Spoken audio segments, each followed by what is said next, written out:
¿Qué tal? ¿Cómo están? Bienvenidas y bienvenidos nuevamente a otra sesión más.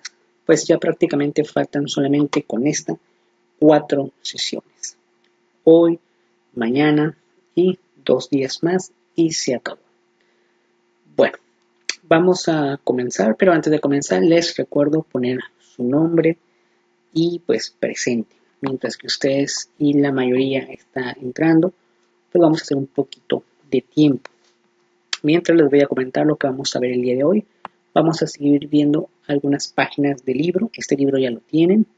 Obviamente, parte del libro lo van a exponer ustedes. En este caso, vamos a empezar con la página 166. Ahí vamos a empezar lectura, explicación y posteriormente solamente pocos ejercicios o actividades. Bueno, pues yo creo que para no tardarnos tanto, ya vamos a comenzar. Gracias a los que están en este momento pues poniendo su nombre para ponerles la asistencia que corresponde el día de hoy. Y también vamos a ver sobre las exposiciones algunos ejemplos de algún compañero de ustedes que bueno, él ya terminó su exposición, pero tendría que explicar algunas cosas que deberían de cambiar si alguien me lo va a empezar a mandar, ya que tiene por ahí algunos pequeños errores. Pero bueno, eso lo vamos a comentar después. Y algunos que otros avisos referentes al portafolio. Bueno, vamos a comenzar. Ya si alguien llega tarde, pues se espera para verlo nuevamente. Vamos a empezar con la página 166 del libro y vamos a leer la lectura que dice Aprende más. Causas internas que propiciaron una guerra de independencia. Vamos a ver algunas causas que puede haber atribuido la guerra de independencia. Digo, hay muchas causas, pero bueno, aquí lo menciona. ¿Cuáles pueden ser? Las llamadas reformas borbónicas impusieron cambios políticos, administrativos, económicos, militares y culturales importantes en las colonias americanas. Dichas reformas buscan modernizar a España y su relación con las colonias a partir de una nueva concepción del Estado. Dentro de este recuadro nos marca algunas principales reformas que se hicieron y que, bueno, puede derivar a una revolución. Dividir el reino en jurisdicciones llamadas intendencias dirigidas por un intendente con funciones de justicia, guerra, fomento económico, hacienda y obras públicas. Su finalidad fue hacer más eficiente la administración. Obviamente en aquellos tiempos posiblemente había otra forma de gobierno, no como ahora que existe un presidente, existen diputados, senadores, que bueno, esos temas yo creo que los vieron en educación cívica. Desconozco si le dan educación cívica en esta preparatoria. Pero bueno, son cosas que hoy en la actualidad eso sucede, pero antes a lo mejor no había eso, ¿no? Después dice reordenamiento del Tribunal de Cuentas y la Real Hacienda. Todos los centros recolectores pasarían por la Real Hacienda. Hubo mayor control en el cobro y recolección de impuestos. Se grabaron más impuestos a otros productos y también a los pequeños comercios. Hoy en día eso existe también, cobro de impuestos, pero en aquella época pues tenían otros nombres las instituciones. Creación de monopolio por parte del Estado. Es que monopolio significa que solamente un conjunto de personas de alguna manera tenía el control, tal vez del comercio, tal vez de las escuelas, es decir, no era como todos lo pueden tener, como hoy se hace, ¿no?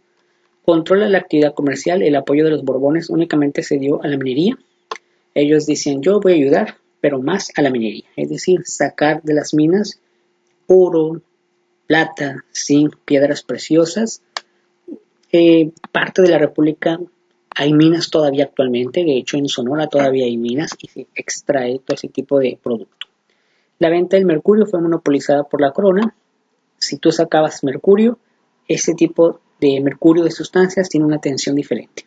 ¿Por qué? Porque así lo decía la forma de gobierno que era de reyes, ¿no? Institucionalización de un ejército. Era bueno tener personas a proteger nuestro territorio en aquella época. Libertad de comercio. Se permitió que se abrieran nuevos puertos tanto en la península ibérica como en las colonias americanas. Y bueno, pues la libertad de vender cualquier producto, ¿no? Como resultado de las reformas borbónicas a finales del siglo XVII y principios del XIX, la Nueva España era la colonia que más riqueza producía el Imperio Español. A pesar de ello, aumentó el descontento entre la élite criolla por toda la riqueza que la Nueva España aportaba a la península. Expulsión de los jesuitas y la Real Cédula. Otras medidas adoptadas por los Borbones que informaron a la sociedad coloniales fueron, hay que recordar un poquito que pues México, como lo conocemos hoy, pues no se llamaba antes así. Tuvo muchos nombres y entre uno de los nombres muy sobresalientes fue la Nueva España. Es decir, antes nuestro país se llamaba la Nueva España. ¿Por qué Nueva España? Porque los españoles fueron los que nos conquistaron. Entonces, para los españoles, pues ellos dicen, tenemos un territorio en el otro continente que se llama Nueva España. Después de la expulsión de los jesuitas por su actitud independiente y obediencia total al Papa antes que al rey, además de la influencia que tenían en la educación superior, el establecimiento de la Real Cédula mediante la cual se obliga a la Iglesia a prestarle dinero a la corona, orientándole a entregar como préstamo el capital que obtuviera de la venta de los bienes raíces, así como el dinero en efectivo que obtenía de los particulares como intereses, préstamos o hipotecas. En estos dos temas que vienen aquí, pues antes había muchas personas religiosas, muchas personas apegadas a la Iglesia Católica, sin entrar en cuestiones religiosas. ¿Por qué? Porque, bueno, España pues era una ciudad, un país lleno de católicos. En aquellos tiempos no había lo que hoy conocemos, ¿no? Hoy hay muchas religiones y hoy, aparte hoy hay más libertad. Cada quien puede expresar su opinión sobre la religión. Hay muchos cristianos, hay muchos testigos de Jehová, hay cristianos adventistas, pentecostés, o religiones que a veces dices, no sabía que existía esa, ¿no? ¿Por qué? Porque ahora somos diferentes, nuevas formas de gobierno, todos tenemos más libertades. Pero en aquella época de la Nueva España solamente era la católica. Y a lo mejor en ese momento, digo, lo desconozco, yo no viví en esa época, pero bueno, posiblemente no había otras personas que dijeran, hey, esta religión no es la verdadera, ¿no? Aquí viene algo muy importante que dice la actitud independiente y obediencia total al Papa. Sin entrar en cuestiones religiosas, pues el Papa, como hoy lo conocen ustedes, pues ya existía prácticamente desde el año cero. Entonces, siempre ha habido papas en diferentes épocas. Hay que recordar que los papas, o lo que ustedes conocen como el sacerdote o el pastor mayor de las iglesias católicas, en cuestión religiosa lo conocemos como el Papa. Pero recuerden que el Vaticano es un país interno dentro de Roma. Algunos países lo reconocen como país, otros dicen, no eres un país. Eres más cuestión religiosa. Pero, bueno, a lo que voy es que pues en aquellos tiempos también ya existían otros papas. Han existido muchísimos papas y pues nosotros a lo mejor no hemos tenido la oportunidad de tener cambios de papas mucho tiempo. Yo creo que la mayoría de los que estamos aquí, el único cambio que nos tocó fue de Juan Pablo II a Ratzinger y ahorita a Francisco, ¿no? Entonces, imagínense, hace muchos años pues también había cambios de papas. Y eso ya nomás es un dato histórico. Después, insurrecciones populares. Los obreros trabajaban en malas condiciones, los conflictos por la tenencia de la tierra, las epidemias y sequías, además de otros factores, generaron mayor inconformidad en la población. Si bien es cierto, los que les iba muy bien eran a los españoles, es decir, los que venían con más conocimiento, les iba bien, pero recordar que ya había gente que ya vivía ahí, es decir, personas que ya tenían mucho más tiempo que los españoles. Entonces llegan unos españoles con mejores ropas, con animales y quieren mandar, ¿no? Y pues mucha gente así como que, bueno, ustedes viven bien, pero nosotros no vivimos muy bien. La oposición entre criollos y peninsulares se agudizó cuando en 1808 la Real Audiencia recuperó el control político de Nueva España y los criollos criticaron el poder que tenían los políticos, comerciantes y mineros españoles, al tiempo que organizaban juntas secretas o conspiraciones para luchar contra el régimen establecido. Entonces, de alguna manera, ponerse un poco rebeldes, ¿no? Y aquí en el cuadrito pues nos pone algunos ejemplos, datos históricos. ¿Sabías que durante la mayor parte de su historia la Nueva España no tuvo ejército permanente, sino solo milicias y pequeños grupos de vigilancia? Hasta el año de 1762, cuando los ingleses se apoderaron de La Habana, Carlos III comprendió que también podrían atacar Veracruz y giró órdenes de que se formara un ejército encargado de desalentarlos. Para 1808 ya se contaba con una fuerza armada de 9.000 hombres y otra de 22.000.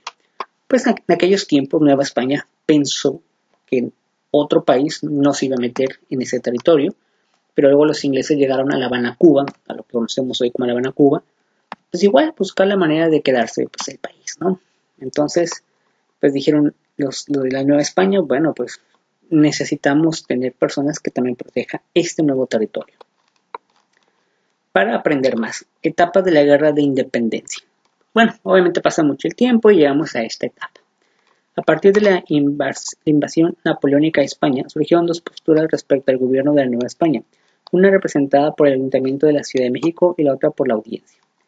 Entonces dice, el Ayuntamiento de la Ciudad de México, formado mayoritariamente por criollos, proponía que el rey convocara un congreso que gobernara en ausencia del monarca en su representación. El congreso lo conformarían diputados civiles y eclesiásticos, y los criollos poseían la mayoría de los cabildos, por lo tanto tendrían más participación directa, lo que restaría poder a los peninsulares. Hay que recordar que en esta etapa, lo que hoy conocemos como la Ciudad de México, era donde en la vida real, y realmente sí existió, pues hay casas, hay museos muy antiguos de aquella época que aún todavía existen. Entonces en aquellos tiempos se empezaban a hacer cuestiones políticas que hoy en día pues ya conocemos, ¿no? La audiencia defendía la idea que se mantuviera la misma jerarquía política, es decir, que el poder siguiera en manos de los peninsulares. Después pasa un poco de tiempo y dice, cuando la mayoría de criolla logró imponerse al virrey José Iturrigaray, hay que recordar que en aquella época no había presidentes como ahora, se les llamaba virreyes, ¿no?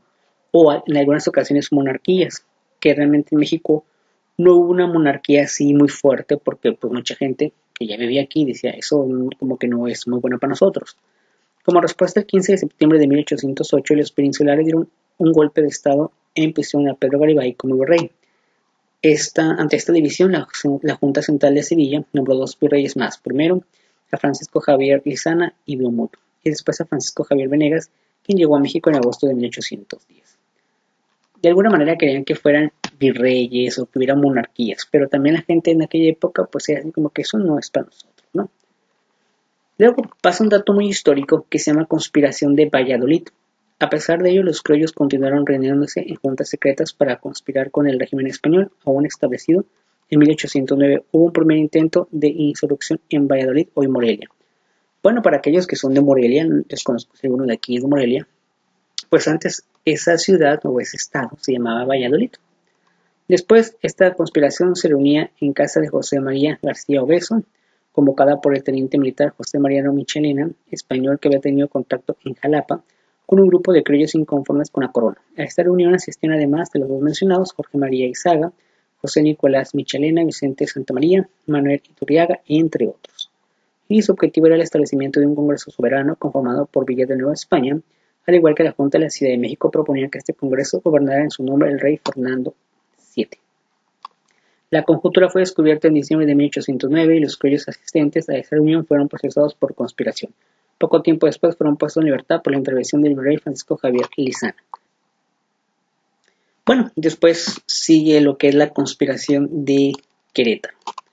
Dice, sin embargo, los intentos de la independencia continuaron. Fue Ignacio Allende, el corregidor de Querétaro, Miguel Domínguez, y su esposa Josefa Ortiz, María Novasolo, Juan Aldama, entre otros, se reunían con algunos intelectuales, oficiales y sacerdotes. Para diseñar una estrategia, Ignacio Allende invitó al cura Miguel Hidalgo y Costilla a participar en estas reuniones. Podemos decir que, bueno, ya existe esa manera de decir, pues ya queremos tener un nuevo gobierno, unas nuevas tradiciones, unas nuevas costumbres, y todo ese tipo de personas que acabamos de mencionar, pues querían apoyar a esa causa, ¿no? Entonces, de alguna manera, eran como hacer un grupito y hacer una revolución. Y bueno, sigue las etapas del movimiento armado. Tenemos 3 etapas. La primera etapa fue Miguel Hidalgo y Costilla. Segunda etapa, José María Morelos y Pavón. Y la tercera etapa, consumación de la independencia, es cuando mero apogeo, ¿no? Vamos a ver la primera etapa. Primera etapa, Miguel Hidalgo y Costilla. Los conspiradores reunidos en Querétaro estuvieron a punto de correr la misma suerte que los de Valladolid meses antes. Recuerden que otras personas antes que ellos ya querían una independencia. Y al ser descubiertos decidieron tomar las armas de manera un tanto precipitada. Hidalgo, que era un criollo y sacerdote preparado y conocía las ideas de la Ilustración, aquí entra un tema muy interesante porque Miguel Hidalgo, digamos que tenía, aparte del conocimiento tal vez académico, como que conocía muy bien la situación. Y sí, efectivamente, tenía él las ideas de la Ilustración, que ya lo vimos en clases pasadas. Estas ideas de Ilustración vienen de la época de Francia. Vimos también la parte de Napoleón, vimos los 3 personajes importantes de esa época de la Ilustración. Y sí, podemos decir que la Ilustración ayudó también así como a darle mucho valor a Miguel Hidalgo de hacer este tipo de cuestiones, ¿no? Luego decidió invitar al pueblo de Dolores en Guanajuato a unirse a la lucha por la independencia, que es lo que nosotros conocemos como el grito de Dolores, no de dolor, sino grito de que vengan todos, vamos a tirar, como dicen coloquialmente, vamos a tirar barrio a otro barrio, ¿no? Y así fue como en la madrugada del 16 de septiembre de 1810 dio inicio al movimiento de independencia. Es decir, pues se agarraron a trancazos. Bueno, no a trancazos literal, pero bueno, pasó todo lo que tenía que pasar. Después, en un principio, el llamado de Hidalgo fue por reconocer el reinado de Fernando VII como rey legítimo de España y sus territorios americanos y criticaba el mal gobierno no el virreinato. Bueno, según. Luego aquí tenemos un sabías que para que conozcamos un poquito más a Miguel Hidalgo, ¿no? A don Miguel Hidalgo y Costilla, era hijo de españoles. Podemos decir que, bueno, los papás de él, pues sí, venían de España, ¿no? A la muerte de su madre viajó a Valladolid, que ya sabemos que es Morelia, para ingresar al Colegio de San Nicolás Obispo, donde en 1770 se graduó como bachiller de letras y en 1779 se ordenó sacerdote. Literalmente sí era un sacerdote, es decir, una persona que ejercía su fe católica. Yo recuerdo que en aquella época pues era la única religión, pero bueno, era un sacerdote pues de alguna manera con intelecto, es decir, tenía conocimientos. Podemos decir que el graduarse de bachiller es como hoy ustedes que están en prepa. Entonces cuando ustedes se gradúen de prepa, hagan de cuenta que están haciendo lo mismo que Miguel Hidalgo, ¿no? Se graduaron de esa parte, ¿no? Desde su juventud manifestó su inconformidad con el régimen colonial, su oposición a los monopolios, ya que los altos cargos militares, eclesiásticos y políticos estuvieran reservados para los peninsulares, es decir, pues para cierto sector de personas, ¿no? Y bueno, pues si no lo conocían aquí a Miguel Hidalgo, pues aquí está una fotografía, más o menos así era, dicen los historiadores, y bueno, pues ahí está. Luego, iniciando el movimiento armado, Hidalgo logró sumar a mucha gente en la zona del Bajío y obtener victorias importantes. Declaró la abolición de la esclavitud en la Nueva España.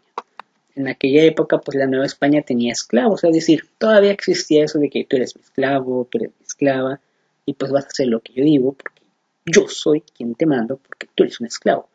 Entonces, algunas cosas que empezó a hacer es, que no existan esclavos, ¿no? Que todos tengamos la libertad de trabajar en ciertas cosas, en disfrutar de la vida, ¿no? Y no ser esclavo de alguien siempre, toda la vida, ¿no? Sin embargo, en enero de 1811, Hidalgo fue derrotado en la batalla del Puente de Calderón por las tropas españolas o realistas, como se le conoce. Los insurgentes huyeron hacia el norte y en este trayecto fueron capturados Hidalgo, Allende, Aldama y Jiménez en la zona de Aquiatita de Baján. En Coahuila, pocos días después fueron fusilados en Chihuahua. La muerte de Hidalgo marca el fin de la primera etapa del movimiento de independencia. Desgraciadamente a Miguel Hidalgo pues no le tocó vivir más allá. Él fue como el pionero, ¿no? Entonces pues Miguel Hidalgo lamentablemente murió fusilado, junto con otras personas, ¿no? Pero bueno, pasa un poquito de tiempo y otras personas dijeron, bueno, él hizo algo bueno. Y bueno, llegó la etapa de José María Morelos y Pavón.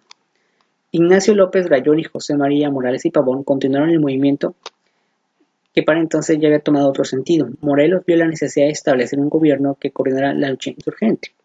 Así, el 14 de septiembre de 1813 formó un Congreso Nacional en Chilpancingo, conocido como Primer Congreso de Anahuac.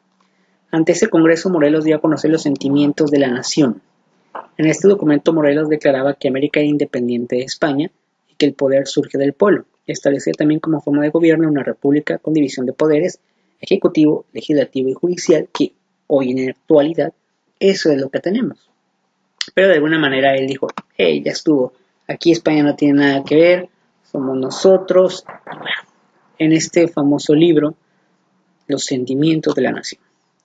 Después menciona aquí que eliminaba la esclavitud y los tributos, que obviamente no esclavos, declarando a todos iguales ante la ley, es decir, aquí todos eran iguales, nada de esclavo ni nada, no porque eres negro vas a ser esclavo, nada de eso. En ese documento también se presentaba como una única religión la católica, por eso les decía que en aquella época sí había una única religión, y bueno, pues ellos eran muy religiosos, entonces por eso dicen aquí la única religión es la católica en ese tiempo. Después dice aquí, a continuación encontrarás dos fragmentos del documento que expuso José María Morelos en Chilpancingo, Guerrero, el 14 de septiembre de 1813. Entonces vamos a ver una pequeña partecita nada más de lo que decía. Es como un libro, Sentimientos de la Nación, así es que vamos a leer algunos puntos importantes. Bueno, vamos a verlos. Uno, que la América es libre e independiente de España y de otra nación, es decir, solamente somos pues nosotros y aquí no hay otra persona, ni grupo, ni país, ni nada. Gobierno, monarquía y que así se sancione, dando al mundo las razones. Que la soberanía dimana inmediatamente del pueblo, es decir, que el pueblo tenga mucho que ver, que elija a las personas que quieren que los gobiernen.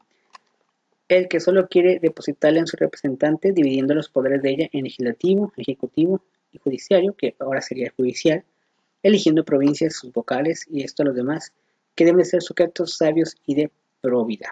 Bueno, entonces, ¿qué tienen que hacer? Pues la primera actividad, sería aquí la actividad sesión 5.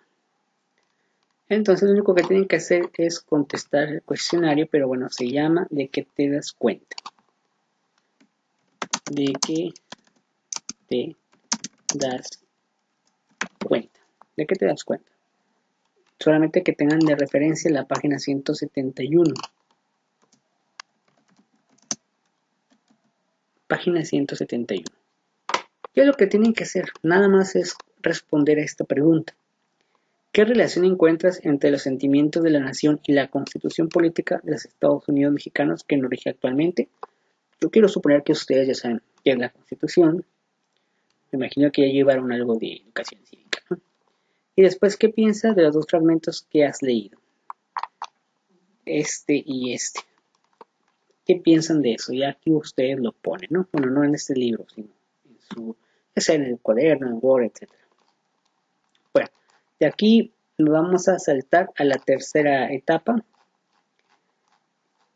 No, yo creo que la vamos a dejar.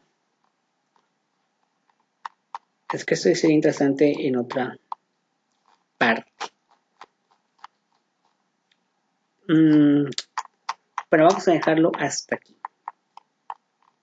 No, vamos a aventarnos la tercera etapa para de una vez terminarlas. Tercera etapa, consumación de la independencia de México. Aquí pues hay tres personajes, cada vez hay nuevos personajes, entre ellos está Agustín de Iturbide, Vicente Guerrero, Guadalupe Victoria y Nicolás Bravo.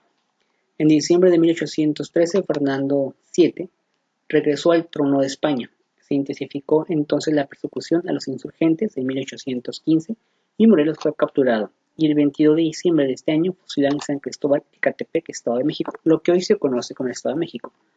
Hay que recordar que en aquella época sí te fusilaban, aquí no era de como ahora cárcel o de alguna manera como, no hay pena de muerte, allí sí había, ¿no?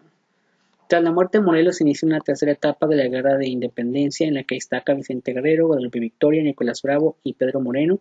También Francisco Javier Mina, militar español que se rebeló al rey Fernando VII, y el fraile nacido en Nueva España, Fray Servando Teresa de Mier. Digamos que dos sí eran españoles originales.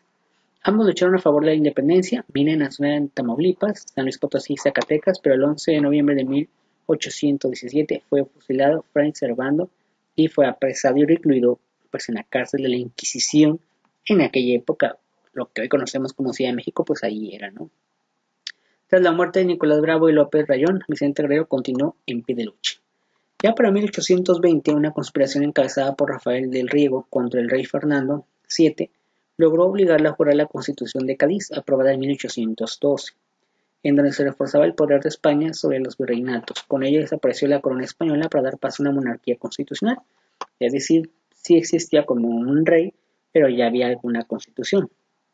Después de toda esta situación tan trágica, se empezó a dividir en poderes y elección de autoridades tanto en España como, pues digamos, alguna parte de América, ¿no?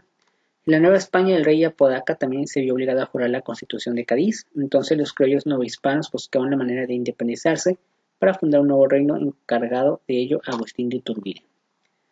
Después Agustín de Iturbide, pues bueno, ya era como el mandamás, y Guerrero firmaron una alianza para sumar esfuerzos y combatir a las tropas del rey Apodaca. El 24 de febrero de 1821, se proclamó el Plan de Iguala o Plan de las Tres Garantías, que declaraba la nueva independencia de Nueva España. O sea, ya ahora sí se decía que era la nueva, ¿no? Proponía como forma de gobierno una monarquía moderada, es decir, un reino independiente cuyo trono se ofrecería a Fernando VII o algún otro miembro de la familia real. Esta parte es parecida a lo que hoy conocemos en Inglaterra, ¿no? Ellos todavía tienen una reina, pero tienen de alguna manera un ministro. Digamos que la reina ya es bueno, hoy en la actualidad es un poquito más ya como parte histórica, pero tiene peso de alguna manera, pero también tiene su forma de gobierno libre Inglaterra. Era más o menos lo que proponían ellos. Obviamente sabemos que al paso del tiempo dijeron aquí, eso de los reyes aquí no aplica. Por eso es que nosotros no tenemos reyes, pero si hubieran seguido con esta forma de pensamiento, ahorita hubiera reyes, tal vez hubiera descendientes de Fernando VII, no lo sabemos. Debes saber que este plan surgió al ejército de las Tres Garantías, cuya bandera adoptó los colores que actualmente tienen. Bueno, esta fueron la bandera de las tres garantías, que bueno, era un ejército que entraba con esa bandera, ¿no? Mientras tanto, desde las Cortes de España aún se pensaba controlar al virreinato. Para eso se nombró como jefe político a Juan de O'Donoghue, quien llegaría a sustituir al entonces virrey Apodaca, que había sido destituido. Pasa un poco de tiempo y ya que pasaba el tiempo, dice, O'Donoghue llegó a Veracruz, se enteró de que el ejército trigante controlaba todo el territorio, entonces se entrevistó con Agustín Iturbide, quien le impuso al tanto los acuerdos firmados con Guerrero, no teniendo posibilidades de gobernar a nombre de las Cortes españolas. O'Donoghue firmó el 24 de agosto de 1821 el Tratado de Córdoba, donde reconoció la separación de Nueva España y el establecimiento de un imperio mexicano, que según pues ya era como, ya somos libres, ¿no? Pasa el tiempo, casi un mes después, el 27 de septiembre de 1821, el ejército trigante entraba triunfante a la Ciudad de México, ¿no? Es como que bueno, ya pasó muchas cosas malas, vamos a disfrutar de las cosas buenas. Pero el 28 de septiembre de ese año, O'Donoghue y Iturbide firmaron el Acta de Independencia. Entonces se puede decir que realmente la independencia o el final fue realmente el 28, pero se inició pues desde un 16 prácticamente de septiembre, ¿no? Y bueno, mientras tanto se nombró una Junta Provisional Gubernativa del Imperio Mexicano, integrada por 38 miembros, mismos que juraron en la Catedral Metropolitana del Plan de Iguala y el Tratado de Córdoba. Después, esta junta nombró una regencia encabezada por Iturbide, así nacía formalmente la nueva nación independiente, con Iturbide como primer emperador del Imperio Mexicano el 21 de julio de 1822, y más tarde en 1823 se cambiará por una república, modelo de gobierno que permanece en nuestros días. Podemos decir que el único emperador que tuvimos fue pues Iturbide, pero fue muy poco tiempo, ¿no? Después, ¿sabías qué? Dice, la ilustración tuvo un fuerte impacto en las ciencias y las artes, y la corona española envió a América personajes ilustrados para contribuir al desarrollo de las ciencias, arte y la industria. En la década de 1780 se fundó en la Ciudad de México la Real Academia de las Bellas Artes de San Carlos y se creó el periódico La Gaceta de México. Obviamente en aquella época no se llamaba exactamente Ciudad de México, lo ponía como referencia. En 1785 se instalaba el alumbrado en la Ciudad de México con características muy similares a las existentes en Madrid. En 1787 empieza la construcción del Jardín Botánico y se comienza el Colegio de la Minería. Bueno, y pues esta actividad va a ser para la siguiente clase, más para que tengan una actividad. Solamente van a tener esta. ¿De qué te das cuenta? Página 171. ¿Ok? En pocas palabras, la independencia fue una etapa muy importante e interesante, porque pues de eso parte lo que tenemos hoy. Y bueno, obviamente tuvieron que morir pues muchas personas, ¿no? Tal vez nosotros no lo veamos así porque no ni estuvimos ni nada, y solamente nos queda con algunos fragmentos de documento, fotografías, de que esto pues sí es real, ¿no? Esa es parte de la historia del país, entre muchas cosas. Obviamente aquí fue así como un resumen, pero pues realmente han pasado muchas cosas ahí. Bueno, ya para la siguiente clase pues nos quedamos en la página 175. Para mañana prácticamente. Bueno, después de terminar esta parte y de ya saber qué tarea tienen que hacer, ahora vamos a hacer algo muy interesante. Vamos a abrir un calendario. Bueno, les quiero explicar sobre las fechas, porque ya casi se va a terminar la clase. Entonces, pues vamos a ponernos de acuerdo con el calendario o de alguna manera volverles a avisar si alguien todavía no se acuerda o no estuvo, etc. Estamos a 20 Estamos a 20 de mayo.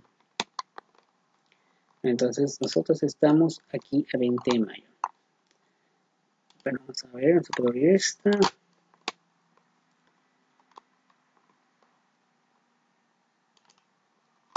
Vamos a abrir un calendario. Nosotros en estos momentos estamos 20. Se ve mal esto, ¿cómo puede ser posible? Estamos aquí 20, sí, 20. Estamos aquí. Nosotros hoy en este momento estamos aquí. Ustedes van a terminar la clase. La última clase va a ser el día 28. Prácticamente nos quedan solamente 3 clases solamente y se acaba la historia. Ok, estamos aquí. Ya les había comentado que la exposición, su exposición ya la pueden ir adelantando. Más tardar el día 27 tienen que entregarla. Ya el día 28 ya no la voy a recibir. Entonces ya es tiempo de que la vayan haciendo, etc. O la estén entregando durante la próxima parte de esta semana. Mañana, 21, voy a explicar el portafolio. ¿Qué debe de llevar el portafolio? ¿O qué es el portafolio digital? Se los voy a explicar. Y todavía el día 27 habrá una actividad que integrarán al portafolio. Ahí lo van a tener en el portafolio. Y pues ya el día 28 sí va a haber clase, pero va a ser una clase básica, algo de relajación, para que ya el día 28 entreguen su portafolio. Y ese día les dé su calificación más o menos durante el día, o si alcanzo a todos darle la calificación, pues antes de retirarnos, porque ya sería prácticamente el último día. Entonces, les recomiendo que pues ya vayan haciendo su exposición, ¿verdad? Para que no lo dejen al último. Bueno, vamos a ver una exposición el día de ahora de uno de sus compañeros que dijo, yo ya me adelanté, yo ya quiero entregarle el trabajo. Solamente que el trabajo que él me lo entregó en PowerPoint. Y bueno, quiero aclarar lo siguiente. Recuerden que la exposición, pues la pueden hacer en PowerPoint para presentarlo como exposición. Pero lo tienen que hacer también en Word para que lo sumen con el proyecto. Es decir, en el proyecto va a venir todo lo que hicieron de la actividad sesión 1, todo esto, todo de la actividad sesión 2, todo esto, toda actividad sesión 3, todo esto, toda actividad sesión 4, todo esto, toda la actividad 5, que es hoy, 6, 7, lo van a poner todo en el portafolio, más su exposición, que igualmente tiene que ser en Word.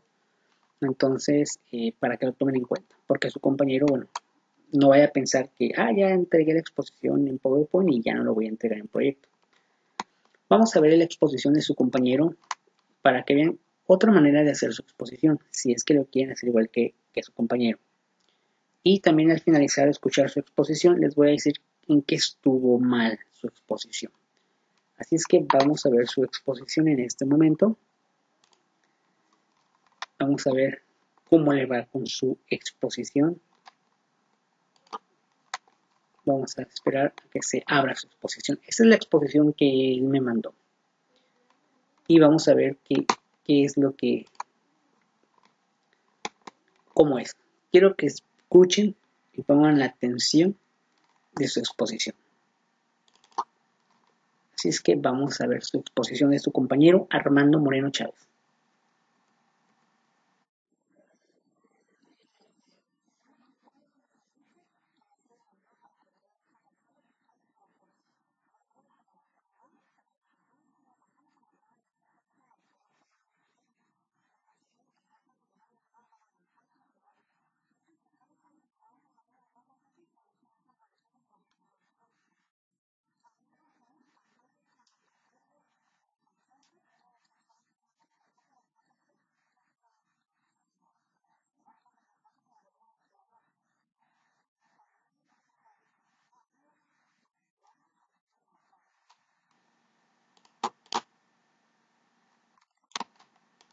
Aquí yo me pasé.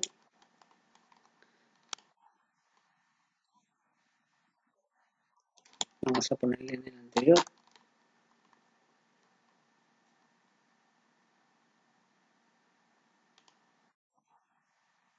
Vamos a volverlos a quiero irme al anterior porque no se escucha el otro.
Introducción. Si hablamos de un pueblo de Mesoamérica que no se doblegó al control azteca, fue la cultura purépecha, llamada también Tarascos. Fue una civilización que habitó una gran parte del actual estado mexicano de Michoacán, así como algunos valles de Guanajuato y Jalisco. Esta cultura se desarrolló entre el año 1200 y 1521 después de Cristo, llegando a incluir etnias como otomies, matlaxincas y chichimecas. La capital purépecha fue Titzintutzantatzán, que significa lugar de los colibríes, caracterizada por sus pirámides escalondas en forma de T.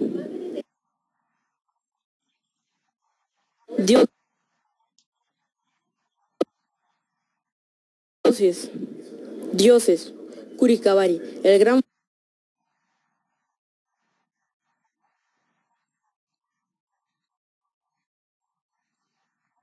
dioses.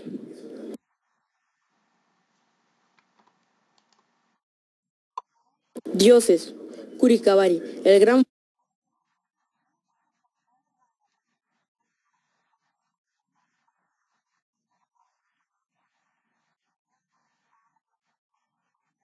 lugares donde civilizaron los purépechas: Michoacán, Colima, Jalisco y Guanajuato.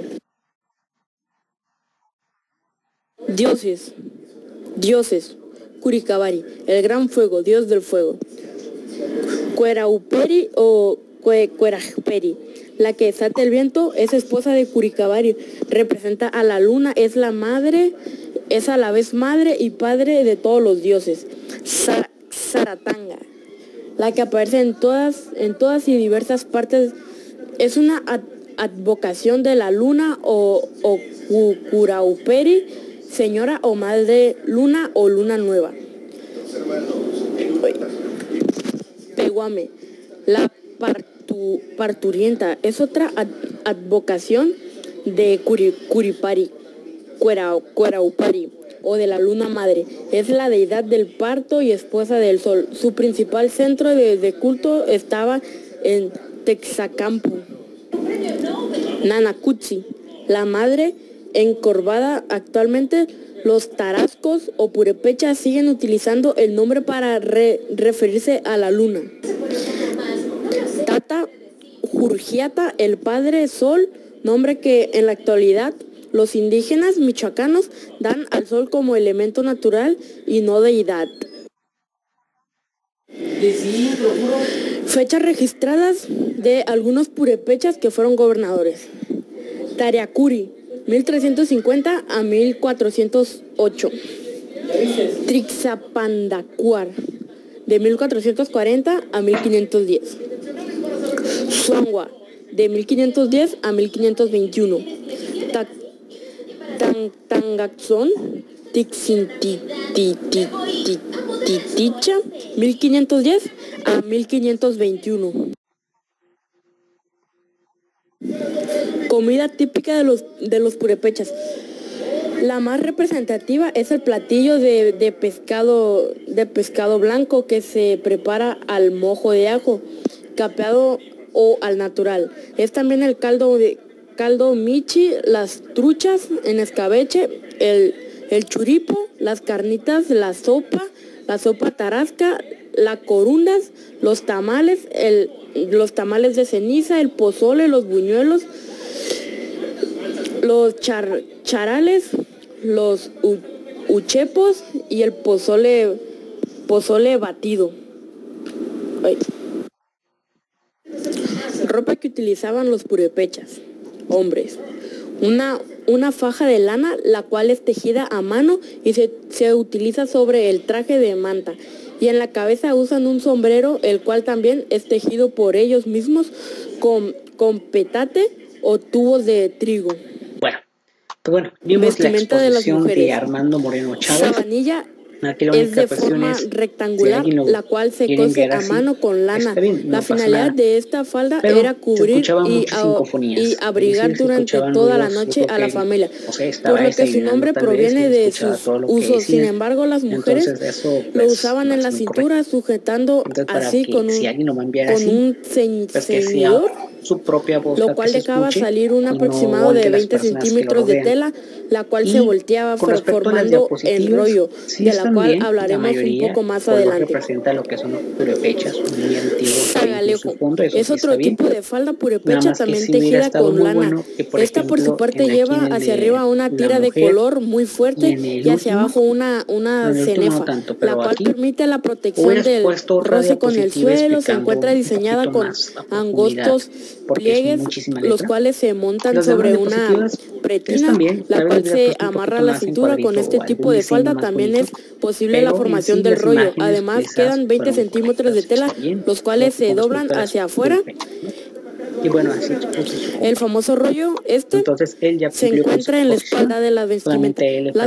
La mujer y su función es permitir que la mujer logre llevar dentro un bebé, un haz de leña, una canasta de frutas. Por otra parte, las eneguas de color blanco se ubican debajo de la falda de las mujeres, las cuales poseen dibujos de flores o animales. Que no tienen que hacer esta actividad el día de hoy, facilito, un tanto trabajo laborioso.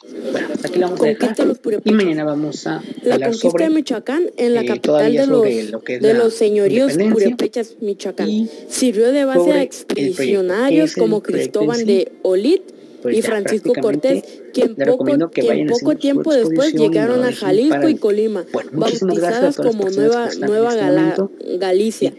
Nuño de Guzmán ordenó quemar vivo al Canzonci, Tengaxón, el 14 de febrero de 1530. Muchas gracias.